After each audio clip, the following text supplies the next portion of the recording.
welcome to Solve This Murder. I'm your detective, Bill. And I am your crime scene criminal and witnesses, Dani. We're on part 4 of The Rope and the Rich Kids. In part 3, I interviewed Izzy and Ramon about the party and learned about an interesting game of truth or dare. In that game, Vicky revealed that she was withholding some blackmail evidence against somebody. And finally, we discovered that while burying bottles behind the cabin, Roman was the owl.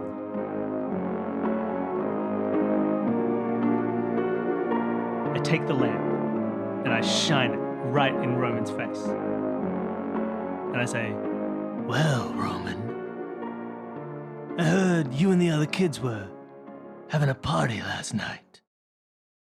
Why don't you tell me something about it?" Roman folds one, crosses his legs, and says, "Oh, cool, this is just like L.A. Noire." Yeah, you said you'd give someone a voice. Don't make me press X to doubt you, Roman.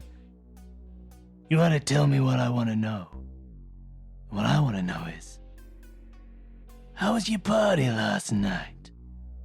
Oh, it wasn't my party. That was all Ramon. Trust me, the less I have to do with them, the better. So, you went drinking? You went engaging in frivolities with your friends? Okay, I can't really keep up this voice, Roman. So are you alright if I talk normal, but you can still pretend I'm scary? Do I still have to keep using this voice? Yes, you definitely have to. Okay, so Roman, you're not usually friends with these people? You're not usually part of their parties? Oh, look, of course I'll participate. Who wouldn't? But I'm just saying, you've got to do it as one of the necessary social engagements for being part of humankind. Oh my god. Okay. But do I enjoy it? No. I have better things that I could be doing with my time, but alas, this is the sort of thing one must do. Interesting. Were you at both parties? Of course, they were both in my room. Well, they were also in Raymond's room. Wait. They're also in Ramon's room. You can call him Raymond if that makes you feel more comfortable. Names are but a method of communication, and if communicating more easily works for you with the name Raymond, then I invite that. Yeah, but it's not your name. You don't have the purview to allow me to call someone else by a different name. Well, he's not here. Ooh, good point. I'm going to call you Roman, and I'm going to call him Ramon. His name. That is also fair. All right, wonderful. So you were at this party, you know, playing truth or dare. Did any interesting truths come out or dares?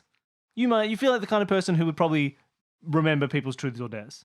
I am the sort of person who would pay attention to the important things that were going truths on at the time. and dares, the most important things that humans have. All of human civilization and emotion can be broken down into a series of truths or dares. Intriguing. All of philosophy is merely the study of human truths and the bravery of human dares. You raise an intriguing point. I will share with you what I recall. All right. Thank you very much. Chelsea was given the category of truth, and she was asked if she partook in the bacteria-laden adventure of picking her nose. All right. And? You don't need to tell me that. Well, you can tell me that if you'd like. I would say do not shake her hand during your interview with her. All right. And what about Vicky Victoria? Vicky was asked if she had done anything against the law. Ooh, and did she say no? Oh, wait. Does withholding evidence count? Yes, that's right. Word for word? Yes. Wonderful. 100%. Oh, I'm good at this. What about the others? Did anything strange happen? I know that I know Ramon. Did he dare Izzy to kiss him? Oh yes, that did happen, and she declined. Interesting, and she left. Yes, that's right. At this point, they were both out of the party. I don't know now what happened next. So could you tell me what happened after Ramon left to chase down Izzy? Well, after that, I was given the unfortunate task of ranking the teachers at my school in terms of their attractiveness. This was very uncomfortable. Interesting. Who's the most... No, I won't make you re-rank them. Yes, please do not. I did not enjoy the experience, and it was made worse when the others took out their phones to Google photos of the teachers so that That they would be pretty bad. would be able to say for sure. And what happened then? Did anything else happen before Ramon got back?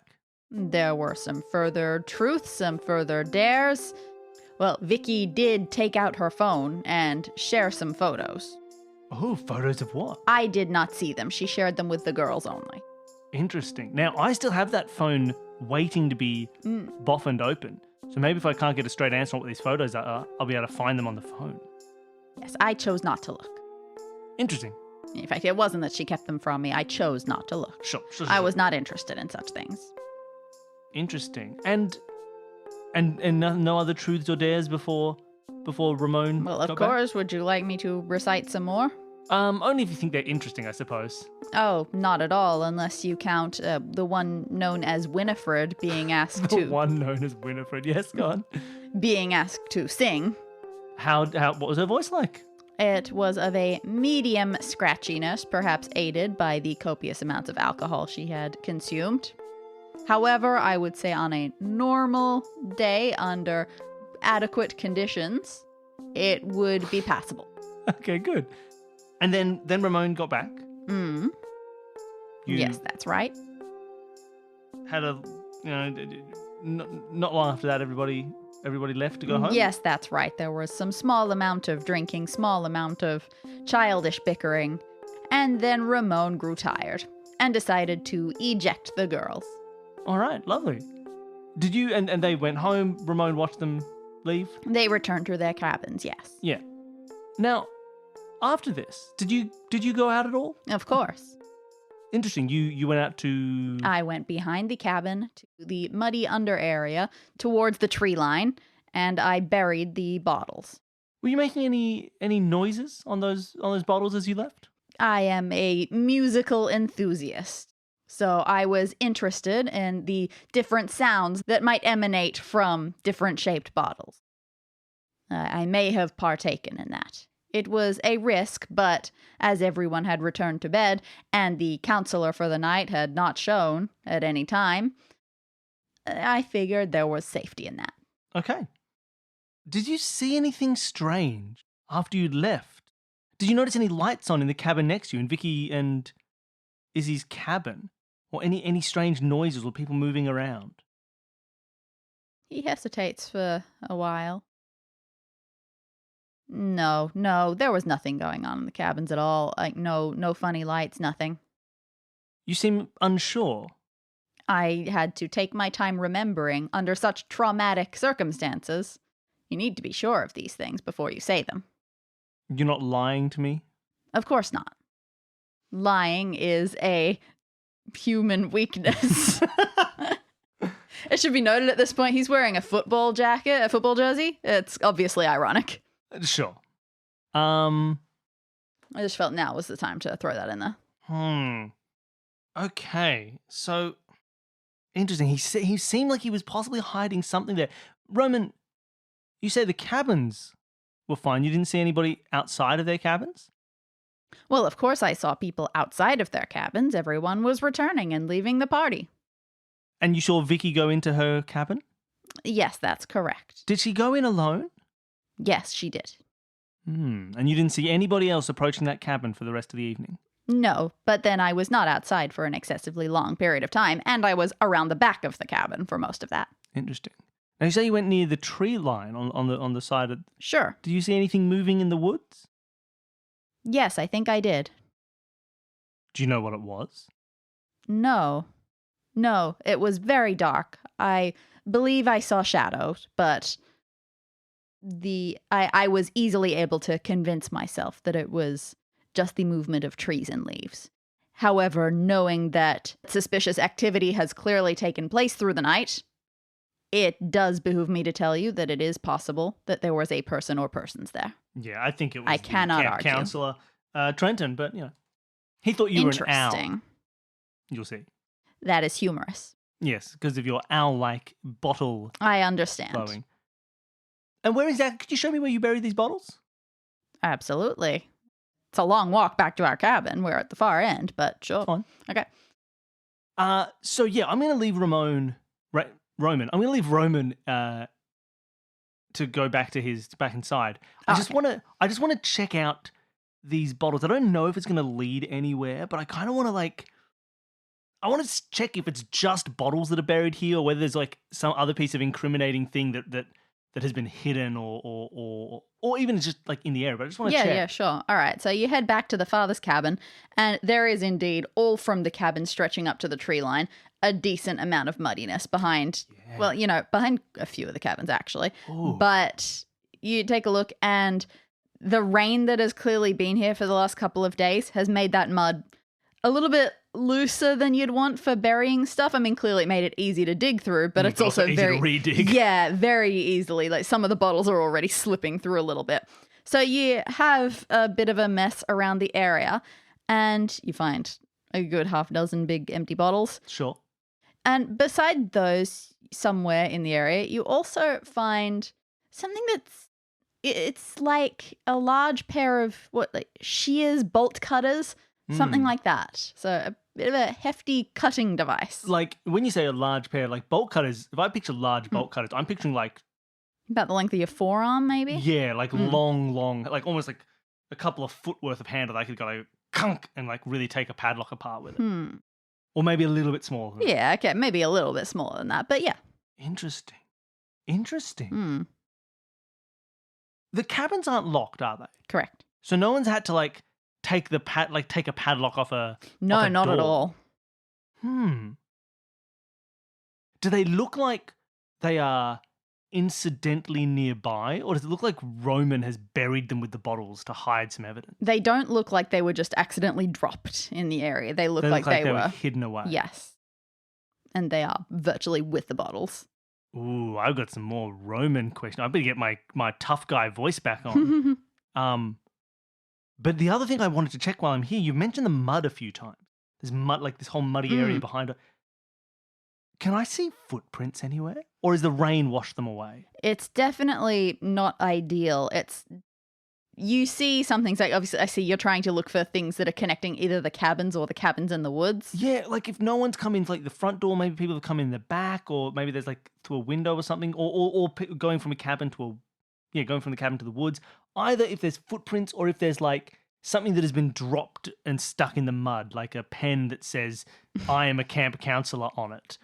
There's certainly nothing distinct, but when you're comparing like the fronts of the cabins where it's less muddy, there is definitely some traces of mud around the fronts of a couple of the cabins as well. Like the boys' cabin. Someone's tracked mud. Indeed. Like the boys' cabin, especially, there's definitely some mud there. But then you also know that Roman went digging in the mud. Yeah. Mud in front of their cabin is I already have a reason for that. It doesn't make me think of anything suspicious. Is there similar? I'm doing a mud search. Is there mud in front of any of the other cabins? Yes. Is there mud in front of Vicky's cabin? Yes. Ooh. Now, let me just for both my benefit and the audiences. Is the implication here that if you were to go about your normal day, going up and down the pathways, checking out people's cabins, going to breakfast, coming in from the you would not have to walk in mud so much. You wouldn't go through mud. Not to the extent that you would leave marks behind. So these mud tracks imply that someone has come from behind the cabins, possibly on the wood line. Like I just used a phrase that doesn't exist. On the wood line. On the wood line. Possibly from like where the tree line has come from the forest across and in front of the. So that's some shady business. That to me, I'm going back to Owlboy. like the only person who we know was in those woods was Trenton, who says I was in those woods, and now Roman has been like, yeah, there was somebody in those woods, and now I've seen that someone from those woods, or Roman himself, after going back to the back of his cabin, was out the front at the doorway to Vicky's cabin. That's really interesting. So I now need to follow up on Roman's secateurs and Trenton's owl wandering I think I'll confront the child first. That's probably easier emotionally for me, an adult man. Sure. I could probably get his opinions on other people in the camp as well. But first, I'm going to confront him. Mm-hmm. I'm going to walk up to the window of his cabin and see him, and then tap on the glass. They are not in their cabins. Oh, damn. I send him back to his... I go back and get him. Cool. And then you put him in and his then I cabin? put him in his cabin, and then I leave the cabin, and then I walk up to the window and I tap on it with the bolt cutters. Great. And then I walk in and I go, Roman, care to explain where these came from? I have no idea. They look like a formidable weapon should they be used as such, though primarily as a tool. However, I can't help but be reminded right now of the first episode of Better Call Saul. Well, the one where the kids were doing that crime and there's maybe a decapitated head or something? Where a group of unhinged adults threaten the main character by having his fingers potentially, but threaten to chop off the main character's fingers. Yeah. you don't need to think about that now. I'm not going to cut your fingers off. My gosh, calm down. That is some relief. What I'm saying is... It's that voice. What I'm saying is... Don't you lie to me, Roman. You would think it would remind me of Batman and have that offer some sense of relief. It does not. No one should be relieved by the presence of Batman. He's a rich guy who punches people and operates outside the law. You should always be nervous around Batman. Roman! Okay, you're turning into Arnold Schwarzenegger. Roman! You should, just like me, you should always be nervous around Batman. I think it was better before I tried. Roman, don't lie to me. Well, then don't use a fake voice. Why would you do that? As for the audience, Roman. Roman, I found these right next to the bottles that you buried. There is no way this is something new to you. This is no way this is something you haven't seen before. Don't feign ignorance, Roman. You know about these bolt wire secateur cutters. I am not the person here who would feign ignorance in situations. That is the purview of Isabella. I have never seen these before in my life, outside of perhaps the tools that are in the main building maintenance area, though I have not taken a good look in there myself. But I believe that that's the sort of place that counselors or the owner would have access to. Oh, man, back on the Trenton train. I'm back on this Trenton train. Did you see these last night when you dropped off the bottles? No, not at all. They weren't there. Not to my knowledge, no. And now just a question to Dani. If you dropped off those bottles, based on where this was, you would see it, right? Sure. Like, there's no way he would have missed it. It would be weird. Okay. Do I trust this child? Okay. Well, that wasn't as shocking a confrontation as I'd hoped. So I should go and do a shocking confrontation to Trenton. But first, Roman, you say Isabel is someone who usually lie? What has she been lying about? Oh, she doesn't lie. She feigns ignorance. I believe she considers it attractive to those in her social circles. Interesting. And what about Vicky? What did you think about Vicky? Vicky was, by and large, an intolerable human being. And I say this both in an objective and subjective matter, as I believe, quite frankly, on the first day of camp, she tried to end my life. Whoa, what? Vicky tried to make you Kiki the Bucket? I tried to make a joke and it didn't work, but it's there. It's in the episode. Vicky tried to kill you? Absolutely. Whether or not that was her complete motivation, who can say, but it would have been the final result had I not been suspicious. What happened? Tell me more about it. It was the evening of the first night at camp, circa 8 p.m. Circa 8 p.m. I don't want... get out of here. I don't want you to tell me about this attempted murder with your circa 8 p.m.s. All right, first day of camp. We were being rewarded for a good first day's work with dessert. And I had mislaid my allergen form at home, so I was not being given any specially ascribed dietary meals. So, Is that something you usually need?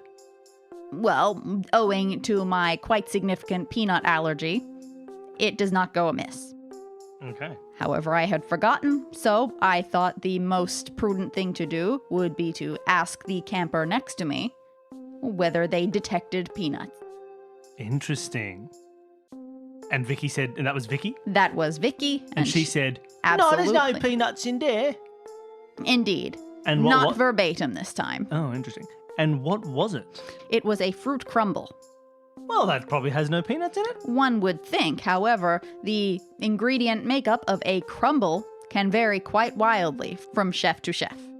Interesting. Had I but taken a mouthful, I would have gone into extreme anaphylactic shock, with no way of knowing, at this stage, whether an EpiPen was on site.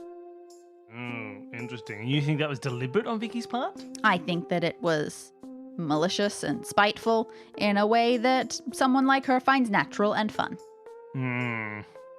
I was very fortunate to, when I picked up a spoonful of the offending food, it spilled slightly on my skin and I started to have a rash. Interesting. Like I said, I get quite severe reactions to these things. Very luckily, I had some antihistamines, so that was all that was needed to contain this less violent reaction. Miss Hoskins was quite accommodating to me for the rest of the night, trying to insist that we did not file an incident report. Because she doesn't want to lose face. Precisely. Interesting. Now, I wonder, do you reckon, I wonder if Vicky would have known. Would I know if I ate a crumble, whether it had peanuts in it? Probably, right? Maybe? I don't know. I'm going to say yeah. I'm going to say she did know. What a rude person. Are you the only one that Vicky has done something like this to so far? Or has she made enemies with other campers? As far as I am aware, she is a generally antagonistic person, but I have not noticed such overt attempts to harm others. Not that I would have, I tend to avoid her now. Well, fair. Okay, so Vicky tried to kill Roman, but maybe in just a butt-headed sort of way, rather than like, I hate you, Roman, I'm going to kill you. I can't imagine there'd be any reason. Had you done anything with Vicky earlier that day? Did you antagonize her in any way? Absolutely not. What would make you think that I would be the sort of person who would find it worth my while antagonizing the others? Not necessarily deliberately, perhaps by accident. If there was something in a tone of voice as I said something to her at any stage, then it was purely accidental. Interesting. Again, it is something that I have noticed that she has no issue with making enemies. For example, Maggie the counselor. Yes. Maggie the counselor. Those counselors really have this antagonistic relationship with Vicky. So I'm now on this Trenton train. Trenton's suspicious. I've got to go back to Trenton and confront him with a few things. Like, counselors have access to these tools, and I found this weird tool. Things like that. And someone come from the woods, and I know he was in the woods. But motivation-wise, he seems to have had no reason to be mean to her, unless maybe he's, like, he and Maggie are a thing? And so there's some kind of, like Maggie has these issues with Vicky, and then he's inherited them based on a thing between him and Maggie. I just don't know. It's strange. But I mean, there's no amount of mean a kid could be to a camp counselor. They're just going to be like, no, I'm going to suffocate her just for fun. It seems crazy. So, yeah, what do I know? Like, I want to go back to my original list of investigating the scene. I did a little bit more of that today. Recreating the crime. And this is where I've run into a thing, because no one was there. No one has seen when it happened or what was going on. So it's hard to kind of figure out what could have happened. Just that she got suffocated, or at some point after this party where she was seen fine by a lot of people. I'm hoping all the kids aren't lying to me. That'd be a bit mean. Izzy didn't get woken up is strange, but maybe she's lying. She already didn't tell me that she knew about where all the alcohol was. Maybe there's other stuff she's hiding. I need to find out what's on that phone, because that could be something. In terms of, like, the weird pictures or maybe some reference to this blackmail issue. I got to get into that phone, so hopefully the boffins can get back to me at some point. But until then, I think I need to re-investigate Trenton. There's been a lot of stuff that's been a little bit off. One thing, though, to check, I've got these wire cutters, these bolt cuttery tools. If I re-examine her cabin, the entrance, things in it. Oh, can you find anything cut? Can I find anything that's No. been cut? I can't find anything that's been cut. All right. Unless, of course, the things that were like tying her up at some point, like 'cause she had those marks on her wrist, if she was tied up, maybe that's what was cut off and then taken away so as to get rid of that evidence.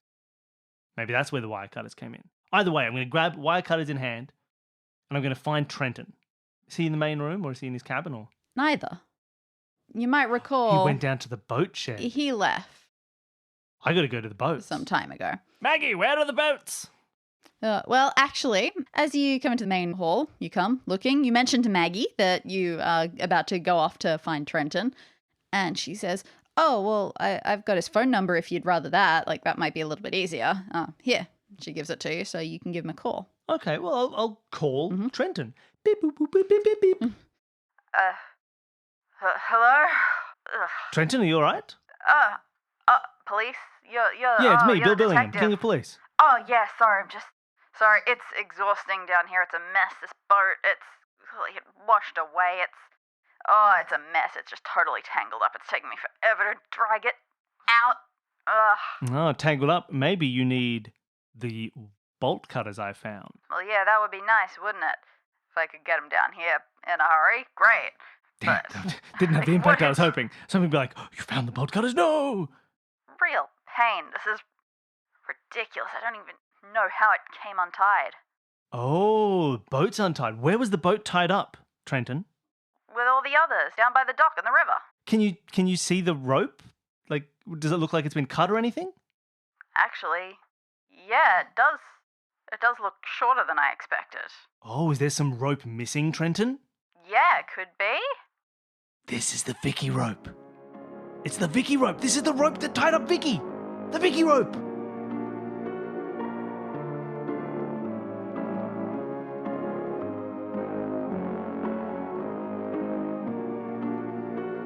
Solve This Murder is created by Bill Sunderland and Dani Siller as part of our network, Consume This Media. To find out more about this show and other shows that we do, head to consumethismedia.com. For questions, queries, and theories, you can send us an email at solvethismurderpod@gmail.com. Thank you to Jared, Devon, and Whit from Advanced Sagebrush and Shootouts for creating our theme music, and thank you for listening.